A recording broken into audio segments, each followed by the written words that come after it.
Ils ont trôné dans votre salon pendant les fêtes. Les voici désormais allongés face à la mer.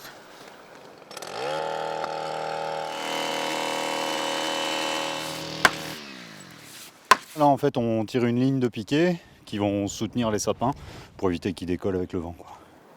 Depuis 4 ans à 800, les sapins de Noël et les invendus de jardinerie trouvent une seconde vie. Ils deviennent des remparts naturels contre l'érosion de la dune d'Aval.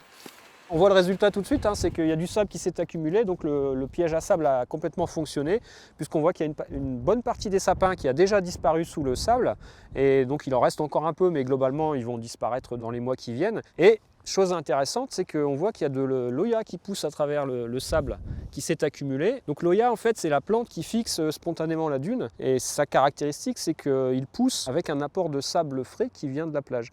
Donc là, on a réussi à capter du sable qui vient de la plage. Donc on a les conditions favorables pour l'implantation de l'Oya. Donc ça veut dire que la dune est en train de se refixer naturellement. Une solution écologique, économique et citoyenne. On organise une chaîne humaine, pouvoir disposer les sapins sur la crête de dune. Il y en a à peu près 600 à disposer ce matin.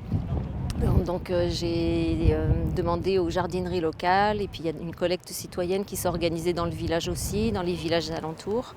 Et la population s'implique, à l'image de Brigitte. Son habitation est située à une trentaine de mètres derrière la dune. C'est très important parce que nous, nos maisons sont à protéger. Moi, j'habite juste derrière, donc je suis la première maison concernée. Si jamais la dune cède, ma maison part à l'eau. Donc on a intérêt à ce que ça soit protégé.